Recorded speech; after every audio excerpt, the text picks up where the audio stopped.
네, 오늘 수요기도회를 통해서 또 하나님께서 우리에게 귀하게 말씀 허락해 주시길 간절히 소원합니다.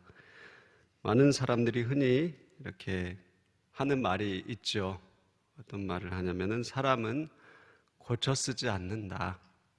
사람은 참 변하지 않아. 이런 말들을 합니다. 그 사람 안 변해. 똑같아. 절대 안 변해. 여기서 하나 더 나가면 죽었다 깨어나도 안 변해. 이런 말을 하는 사람들이 있습니다. 믿는 사람들도 무심코 이런 말을 많이 하게 되는데요. 진짜 사람이 변하지 않을까 이런 생각을 해봅니다. 조두순이 53일 후에 출소를 한다고 하는데요. 사람들이 그를 두려워하는 이유가 무엇일까요? 계속해서 기사에서 조두순에 대해서 다루고 있는데요. 왜 두려워할까요? 그것은 그가 얼마 전에 검사를 했는데 여전히 성범죄에 대한 위험성을 가지고 있다. 이런 결과가 나왔다라는 겁니다. 12년을 복역한 조두순이 피해자가 살고 있는 안산, 얼마 떨어져 있지도 않은 그곳으로 다시 돌아간다라고 했다는 것입니다. 안타깝게도 그 피해자 가족들은 조두순이 출소하기 전에 지역을 떠난다고 합니다. 피해자들은 두려워 떨고 있다라는 것이죠. 사람은 진짜 변화할 수 있을까? 변화될 수 있을까? 이런 현실을 바라볼 때 의문이 생깁니다. 우리가 가지는 실존적인 질문인 것입니다. 여러분은 진정 사람이 변화될 수 있다라고 믿으십니까? 네, 저는 믿습니다. 목회자가 믿지 못하면 어떻게 목회를 할 수 있겠습니까? 사람은 부족하고 연약하지만 하나님이 그 사람을 변화시키실 것이라는 믿음이 있습니다. 하나님은 어떠한 사람이라도, 어떤 극악무도한 사람이라도 그를 만나 주시면 그가 변화될 줄을 믿습니다. 오늘 하나님을 만나서 인생이 360도 변한 한 사람이 나옵니다. 그는 바로 우리가 잘 알고 있는 사도 바울입니다. 그는 자기 자신을 다음과 같이 소개하죠. 디모데전서 1장 13절에 내가 전에는 비방자요 박해자요 폭행자였으나 도리어 긍휼을 입은 것은 내가 믿지 아니할 때에 알지 못하고 행하였습니다. 예수를 알기 전에 자신이 비방자요 박해자요 폭행자였다라고 자신을 소개합니다. 그는 교회를 핍박하던 사람이었고요. 예루살렘에 큰 박해가 있었던 사도행전 8장에 여전히 사도 우리 사울이 등장하고 있었습니다. 그는 스데반을 돌로 치는 자리에 함께 있었고 사울은 그가 죽임당함을 마땅히 여겼다라고 기록합니다. 그리고 8장 3절을 보면 무서운 표현을 쓰는데 사울이 교회를 잔멸할세 각 집에 들어가 남녀를 끌어다가 옥에 넘기니라 라고 말씀합니다. 사울이 교회를 잔멸할세, 영어 성경을 보니까요, 사울이 began to destroy 했다고 합니다. 사울이 교회를 파괴하기 시작했다. 그리고 또 NASB에는 rebasing이라는 단어를 썼는데 사울이 교회를 폐허로 만들어 버렸다. 9장에서도 그를 살기가 등등했다고 표현합니다. 즉 죽이고자 하는 위협이 있었다라는 것이죠. 그가 직접적으로 살인을 했다라는 기록은 나오지 않지만 많은 성도를 옥에 가두고 교회를 파괴하면서 사람들을 죽음으로 내몰았던 것이 사실입니다. 심지어 그는 예수 믿는 사람을 잡으러 다메섹까지 가고자 했습니다. 그는 대제사장에 가서 다메섹 여러 회당에 가서 회당에 가져갈 공문을 청해서 예수 믿는 사람들을 잡아오려고 했습니다. 우리 9장 2절을 보면요. 다메섹 여러 회당에 가져갈 공문을 청하니 이는 만일 그 도를 따르는 사람을 만나면 남녀를 막론하고 결박하여 예루살렘으로 잡아오려 함이라. 당시 다메섹은 어디에 있었습니까? 우리 예루살렘의 북동쪽 약 200km나 떨어져 있는 큰 도시였습니다. 수리아의 오래된 도시였고요. 다메섹 여러 회당이라고 표현한 만큼 유대인들이 많이 살고 있었습니다. 예루살렘에 박해가 일어나자 어디로 갔느냐? 많은 유대인들이 이 다메섹으로 피신을 간 것이죠. 우리 요세푸스의 기록에 따르면 로마 폭군 네로 황제 통치하에서 유대인 10,000명이 일시에 죽었다. 이런 기록이 있습니다. 10,000명이 죽을 정도로 많은 사람들이 살고 있었습니다. 주석가들은 아마 그곳에 40,000에서 50,000명의 유대인들이 살고 있었을 것이고 약 30여 개의 회당이 있었던 것으로 보인다고 기록합니다. 또한 다메섹이라는 큰 도시에 복음이 왕성하게 전해지면 온 세상으로 복음이 퍼져나갈 것을 우려해서 사울이 서둘러 다메섹으로 갔다라고 말합니다. 사울은 어떤 사람입니까? 빌립보서 3장 5절에 나는 8일 만에 할례를 받고 이스라엘 족속이요 베냐민 지파요 히브리인 중에 히브리인이요 율법으로는 바리새인이요. 그 자신에 대해서 스스로 고백하듯이 그 자신은 히브리인 중에 히브리인이고 바리새인 중에 바리새인이었습니다. 당대 유명한 율법교사 가말리엘의 문화에서 수학했던 아주 엘리트 유대교인이었습니다. 크나큰 배움과 열정이 있었고 자신의 생각을 행동으로 옮길 수 있는 신념으로 가득한 사람이었습니다. 하지만 그에게 부족했던 것이 있었는데요. 그것은 그가 진리를 제대로 알지 못했다라는 것입니다. 신념은 그릇된 사실에 근거할 수 있지만 신앙은 절대 진리에 근거해야 하는 것입니다. 사울은 신념이 있었지만 바른 신앙을 갖지는 못했습니다. 열정이 있었지만 올바르지 못했습니다. 넘치는 뜨거움과 날카로운 율법 지식이 있었지만 하나님을 향한 진리와 예수 그리스도에 대한 복음은 알지 못했습니다. 따라서 그가 그릇된 신념에서 비롯된 열심은 하나님을 위한 것이 아니라 도리어 하나님을 대적하는 결과를 초래한 것이죠. 하나님을 적극적으로 회방하는 그릇된 열심이 되어 버렸습니다. 우리가 성경을 통해서 하나님의 가치관, 하나님 나라의 세계관을 배우는 이유는 무엇입니까? 성경에서 말하는 하나님의 법과 하나님의 뜻을 바르게 해석하고 적용할 수 있는 것을 배우는 것이 신학입니다. 건강한 신학 위에서 건강한 신앙이 하나님을 대적하지 않는 하나님께 영광을 올려드릴 수 있는 신앙생활을 할 수 있다는 것입니다. 우리는 이번 주에 종교개혁 새벽 기도회를 드리고 있습니다. 종교개혁의 원인이 되었던 로마 가톨릭의 부패는 무엇이었습니까? 교황 알렉산드르 6세는 여러 명의 정부를 두었고 알려진 사생아만 7명이었습니다. 교회가 알려진 사생아만 7명이었습니다. 교회가 지배하는 세상에서 성직은 명예와 권력이 되었습니다. 요한 테첼은 금화가 짤랑거리는 소리를 내며 돈깨로 떨어지는 순간 영혼은 연옥에서 하늘로 튀어오른다라면서 면죄부를 판매했습니다. 중세시대의 타락은 극에 달았습니다. 면죄부는 로마 가톨릭의 배금주의를, 물질 만능주의를 보여주는 것입니다. 돈이면 구원도 받을 수 있다는 겁니다. 마틴 루터와 종교개혁자들은 무엇을 외쳤습니까? 솔라 스크립투라, 오직 성경으로 돌아가자라는 구호를 외치면서 성경을 번역하고 성경을 강론했습니다. 물질주의와 세속주의로 복음을 대체하는 신학 문제점을 지적하고 성경 속에서 답을 찾기 시작했습니다. 우리 한국교회는 어떻습니까? 한국교회는 더 이상 복음을 전하기가 어렵다라고 말하고 있습니다. 사람들에게 교회 가자고 말하기 어려운 시대가 되었다라고 말합니다. 반기독교 시대도 아니고 비기독교 시대가 되었다. 우리는 교회가 더 이상 낮아지지 않고 목사직을 세습하는 대형 교회를 묵인하고 있습니다. 자정 능력을 잃어버린 총회를 바라봅니다. 더 이상 말씀 앞에서 정의와 공의를 세상 앞에 보여주지 못하는 한국교회의 현실을 보고 있습니다. 진짜 문제는 교회의 숫자가 아닙니다. 진짜 문제는 교회의 크기 문제가 아니라 교회의 본질의 문제라는 것입니다.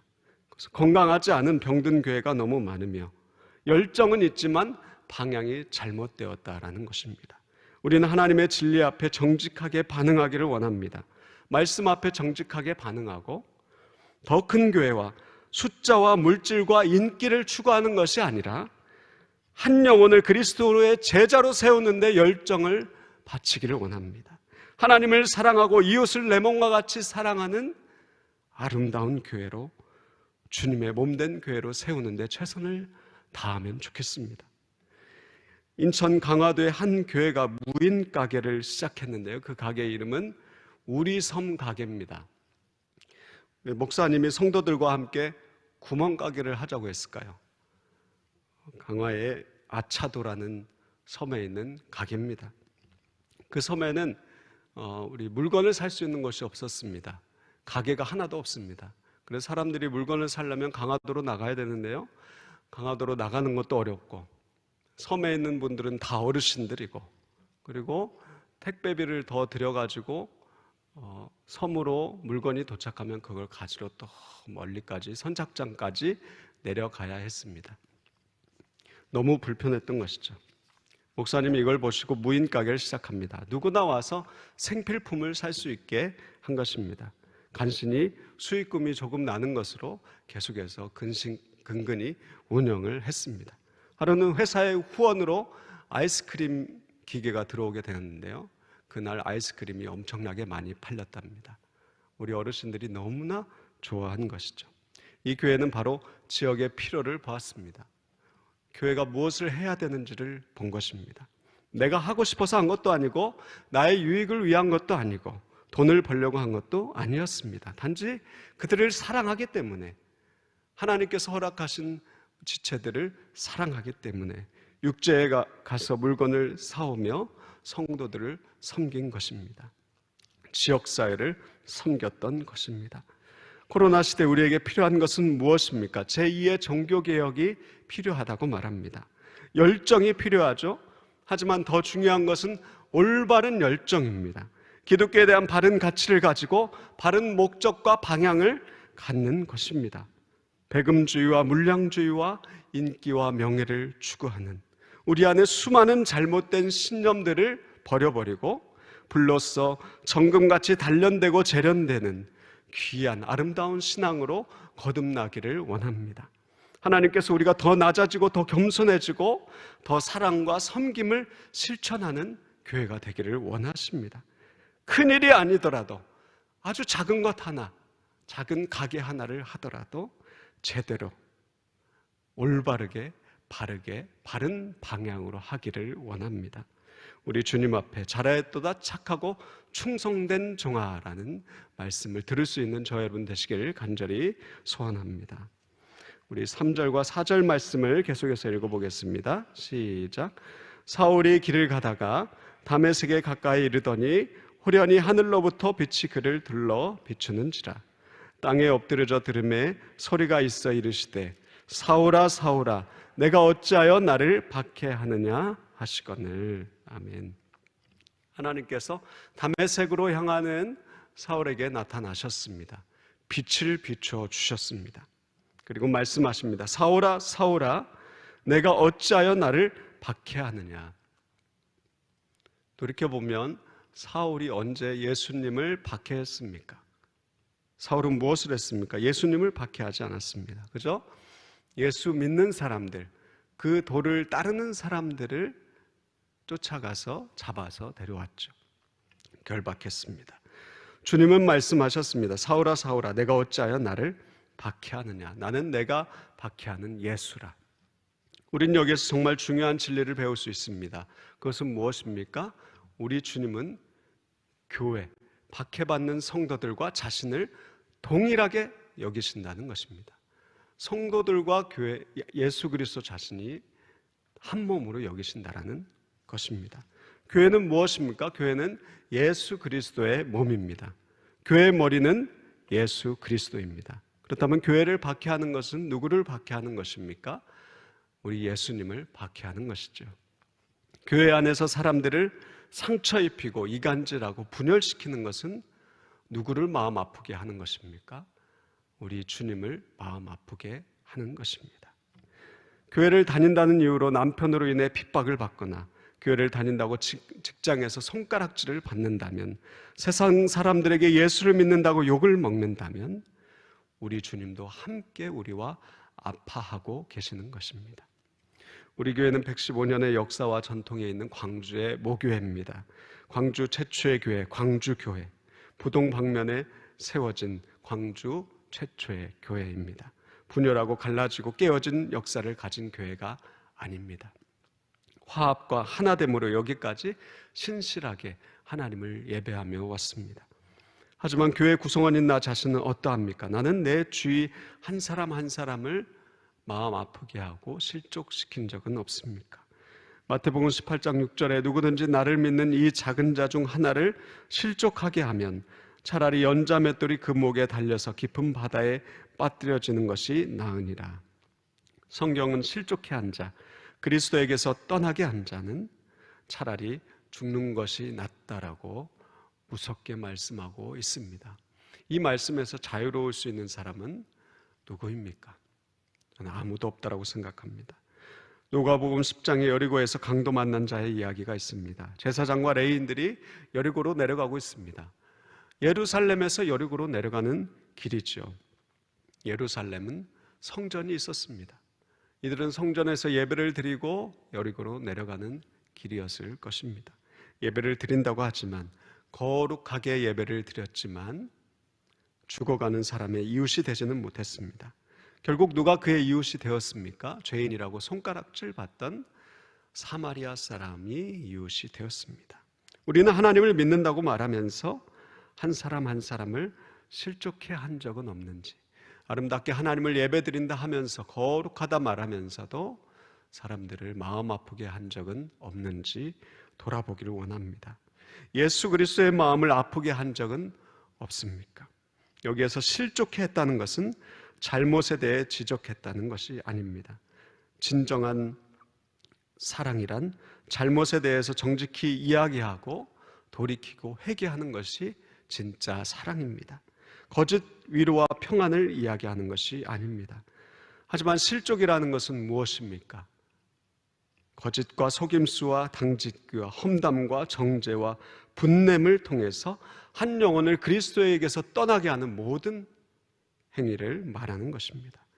여러분은 실족해 하는 자입니까? 아니면 진정한 사랑을 실천하는 자입니까? 주님은 한 사람이 실족해 되었을 때 너는 왜 나를 아프게 하느냐? 왜 나를 박해하느냐라고 물으십니다. 지금 너무 아프고 고통스러운 분이 계십니까? 우리 주님이 말씀하십니다.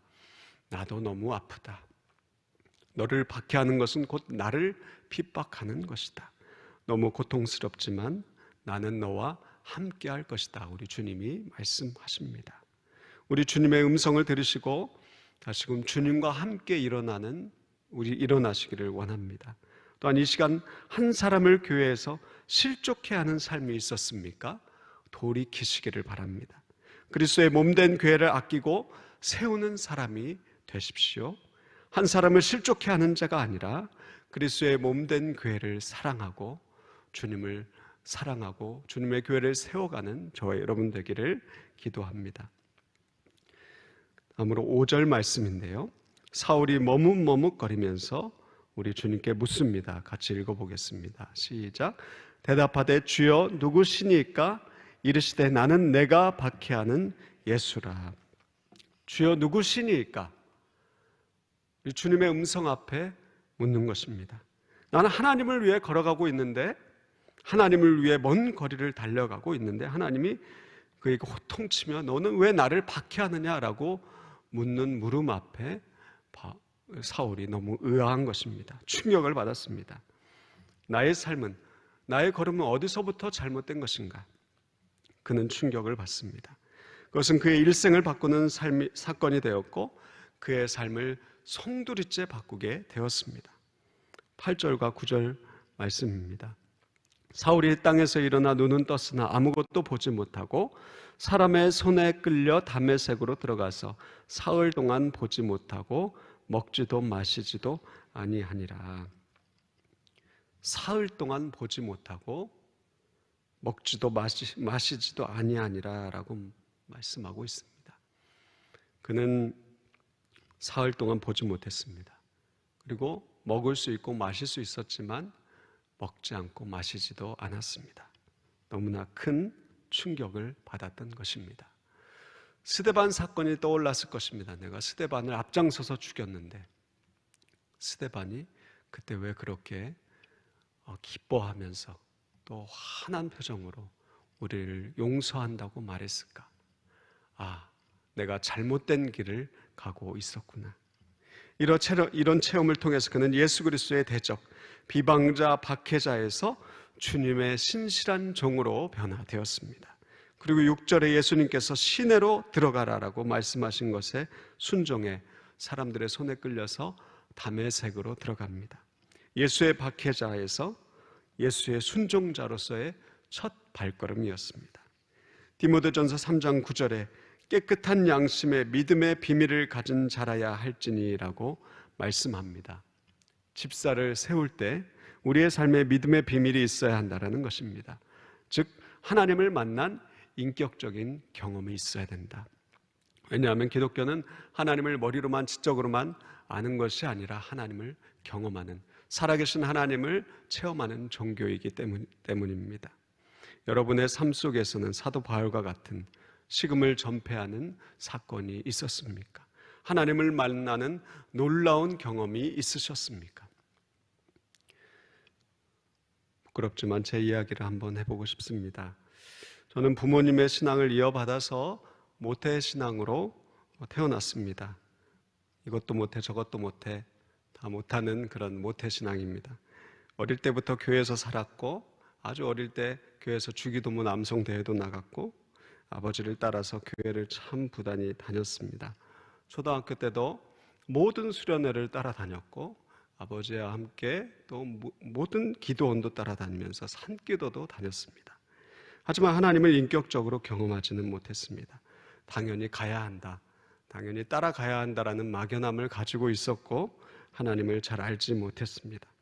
하지만 하나님은 계속해서 저를 그때그때마다 만나시고 인도해 주셨음을 믿습니다. 전 대학을 다니면서 더 많은 고민을 하게 됐습니다. 구원이라는 것도 모르고 하나님은 진짜 살아계시는지 실존에 대한 고민을 많이 했습니다. 찬양하다가 하나님이 느껴지고 경험되면 하나님은 살아계시는구나 라고 찬양했다가 하나님이 경험되지 않으면 하나님은 안 계시다라고 부정하고 했습니다. 절망했습니다. 그러던 어느 날 도서관에서 존 스투더의 변론자 그리스도라는 책을 읽고 있었습니다. 바로 이 책인데요, 제가 한번 들춰보면서 그 옛날 생각을 해봤습니다. 그리고 여기에서 제가 읽었던 부분도 한번 발췌를 해보았습니다. 책의 내용 중에 다음 부분을 읽는 가운데 갑자기 시간이 멈춘 듯한 느낌이 들었습니다. 오직 기독교만이 자기 공로라고 넣고 다만 그리스도의 공로에만 호소하며 따지지 않고 다만 겸비하게 믿음으로 하나님이여 나를 불쌍히 여기소서, 나는 죄인이로소이다 하고 부르짖는 아무 가치 없는 죄인에게 은혜로우신 하나님을 전한다. 하나님께서 죄인인 나를 값없이 용서해 주셨다는 것이 깨달아지는 순간이었습니다. 시간이 멈춘 것 같았고 눈물은 터져 나왔습니다. 로마서 3장 24절 말씀처럼 나 같은 죄인을 하나님의 은혜로 값없이 구원해 주셨구나 라는 생각에 계속해서 도서관 구석에 앉아서 한참을 울었던 것 같습니다. 한참의 시간이 흐른 후에 도서관 밖으로 나왔습니다. 도서관 밖을 나왔는데 구름 위를 걷는 것 같은 기분이었습니다. 기쁨이 샘솟고 하나님의 은혜로 충만했습니다. 여러분도 이런 경험이 한 번 정도는 있으실 거라고 생각합니다. 모두가 있으실 것이라는 생각이 듭니다. 하나님을 만나고 나니 가만히 있을 수가 없었습니다. 우리 선배들과 함께 노방전도를 나가고 계속해서 복음을 전하고 또 1대1로 친구들에게 복음을 전하고 또 전도 소그룹을 하면서 복음을 전하기 시작했습니다. 누가 하라고 한 것도 아니었는데 하나님께서 허락하신 은혜에 대한 지극히 자연스러운 반응이었습니다. 사람이 스스로 변할 수 있습니까? 아니요, 사람은 절대로 혼자서는 변화될 수가 없습니다. 시간이 지나면, 감옥에 다녀오면 그 사람은 거룩한 사람이 되는 것입니까? 아니요, 절대로 그럴 수 없습니다. 그럼 어떻게 해야 합니까? 살아계신 하나님을 만나야 합니다. 우리 하나님을 만나야 하는 것입니다. 우리를 찾아오시는 주님을 만나면 어떠한 사람이라도 변화될 수 있는 것입니다. 믿으십니까? 하나님의 전적인 은혜만이 우리를 살릴 수 있고 우리를 변화시키실 수 있는 것입니다. LA 나눔 선교의 한영호 목사님이 계십니다. 중국 갱의 중간 보스에서 마약 중독자로 살았는데 하나님을 만나고 목사가 되었습니다. 그가 이런 간증을 했습니다. 중독자였을 때 비참했습니다. 와이프도 가족도 다 떠났습니다. 혼자 남았을 때 세상 사람들은 다 떠났습니다. 하지만 제 옆에 끝까지 떠나지 않은 한 분, 그분이 바로 하나님이셨습니다. 그분을 만난 순간 저는 6개월을 울었습니다. 하나님은 사울을 만나 주셨습니다. 예수 믿는 사람을 잡으러 다녔던 박해자에서 3차 전도 여행을 통해서 복음을 땅끝까지 전하고자 했던 전도자로 변화시켜 주셨습니다. 하나님은 그를 진짜로 변화시켜 주셨습니다. 마약한 사람이 변화될 수 있습니까? 범죄자가 변화될 수 있습니까? 주님을 만나면 변화할 수 있습니다. 여러분은 변화될 수 있습니까? 저희 남편과 아내는 변화될 수 있습니까?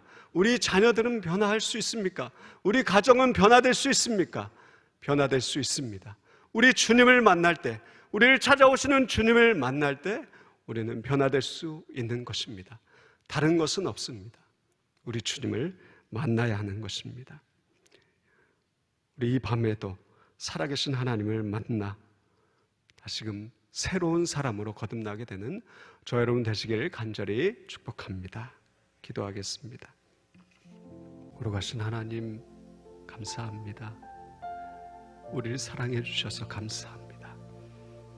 우리를 만나 주시고 우리를 불쌍히 여겨 주셔서 감사합니다. 하나님, 우린 여전히 부족하고 여전히 죄인입니다. 우리를 불쌍히 여겨 주시고 우리 주님의 마음을 아프게 하는 매일의 삶을 돌이키게 하여 주시옵소서. 주님을 더 닮아가길 원하고 올바른 방향으로 열정을 가지고 주님 앞에 나아가길 원합니다. 주여, 우리와 함께 하여 주시옵소서. 하나님, 우리 교회와 한국교회가 더 주님을 사랑할 수 있게 하여 주시고 주님이 가신 그 길, 십자가의 길, 낮아짐의 길, 사랑의 길을 걸어갈 수 있게 하여 주옵소서.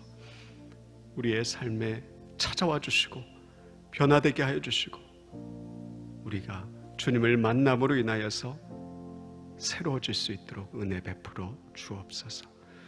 이제는 우리 주 예수 그리스도의 은혜와 아버지 하나님의 무한하신 사랑하심과 성령 하나님의 함께 하신 은혜가 이 시간 우리 살아계신 주님과 함께 주님의 말씀대로 순종하며 새로운 인생 살아가기로 작정하며 나아가는 이곳에 모인 모든 이들 머리 위에 이제로부터 영원까지 함께 하시길 간절히 축원하옵나이다.